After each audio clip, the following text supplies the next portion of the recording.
There YouTube, Mr. Lubufu here with more analysis of Gatecrash. Keep going at it. This is the multicolored. I decided not to split it up into a million different parts, so that way you guys just get to sit back and watch it all, and yeah, I would get more ad revenue from it, but doesn't matter. One big long video, because there's a lot of multicolored cards in this set, much like Return Ravnica. Okay, so we have Alms Beast, which combos with the new Orzhov Guild Mage, but other than that, 6 mana 4/4 is okay, but lifelink, giving them blocking or blocked is pretty bad. Assemble a Legion, I think, is a complete limited bomb. You should take it if you're in Boros, and even if you're not, splash for it because it's actually that good. Assemble the Legion of condiments, though. Mustard counters. Aurelia is insane. Aurelia Fury is insane. I don't really need to say much more than that. This card, Bane Alley Broker. Man, do I love this card for limited. 3 mana 0/3, but again, there's a lot of 2/3s. But you can draw a card, exile a card face down. So it's basically draw discard like before, except you can also return a card's exile to its owner's hand. This card, good in limited. I like it. I like it a lot. Certainly very, very good in Dimir. Biovisionaries, okay, I get another 2/3 for 3. Ugh, there's a lot of them. Borborygmos, 8 mana is pushing the playability of it a lot, but I mean, if you get it to stick, it's good. Boros Charm's insane.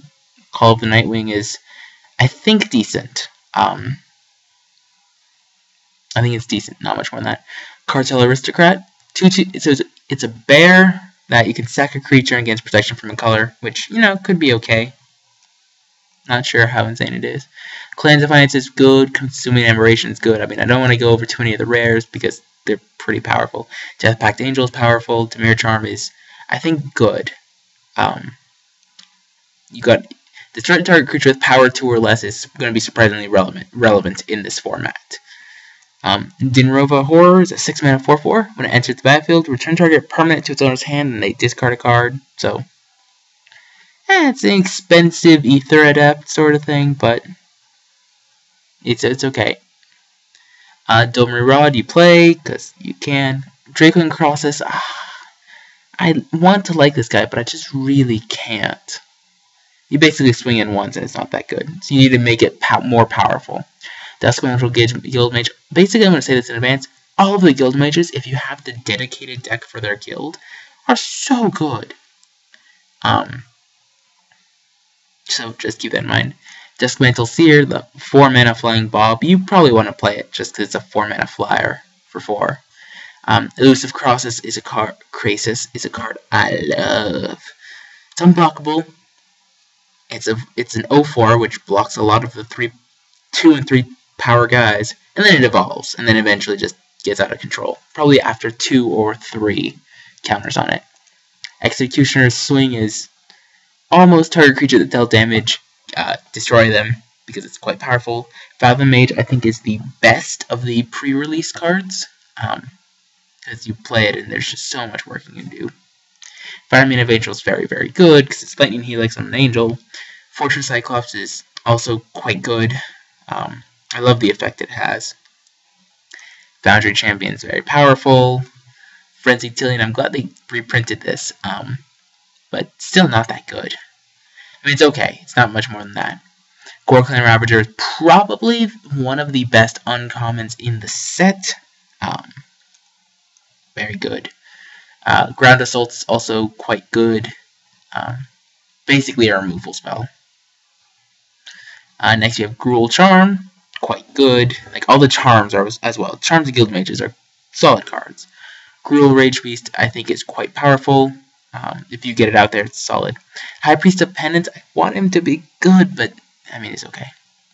He's not much more. He's basically a guy that they don't want to ever deal damage to, and they'll probably use a removal spell on him.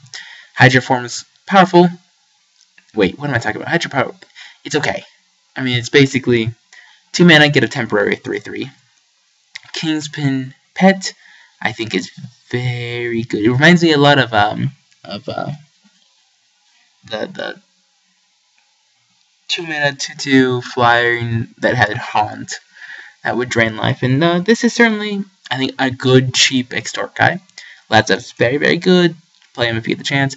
Martial Glory is reverse Agony Warp, which is kind of hysterical. But it's certainly a combat trick to keep in mind, because it can do work. Master Balancer is a total bomb. Just so good. Merciless Eviction. Say what you want about Standard. In Limited, it's good. Mind Grind's also probably good. Actually, they're probably both very good, but they're rare, so I don't want to talk about it. Mortis Strider is meh. It's a 1 mana, or 3 mana 1/1 that, sure, it dies, but then you get it back. It's just a 1/1. Mystic Genesis probably seems good. Nimbus Swimmer seems also good, just because late in the game, it's just a big flyer, but it's basically like a 6 mana 4/4 or a 5. Like basically, the way I think about it is a 5 mana 3/3 because that's solid. Anything before then is it's okay. So definitely a card that I think is good.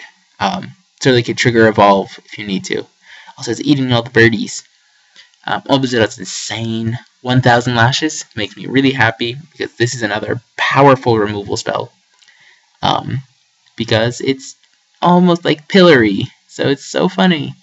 Undren Veteran is, I think, very good. If you trigger Battalion, like this guy gets just powerful. Orzhov Charm is, again, charms are good. Paranoid Delusions?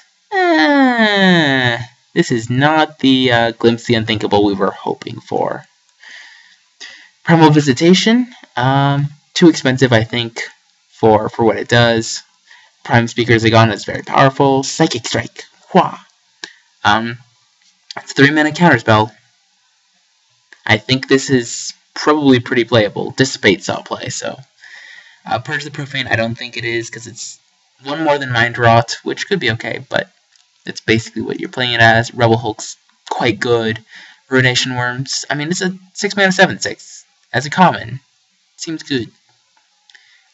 Shamble Shark, I think, is, again, decent in the Simic decks. Signal of the Clans is meh. Simic Charm is good. Scar Guildmage is good, but I already said Charms and Guildmages if you're building that deck. This is almost focused directly at Limited, especially the pre-release coming up, so Charms and Guildmages, if they're in your set, you play them.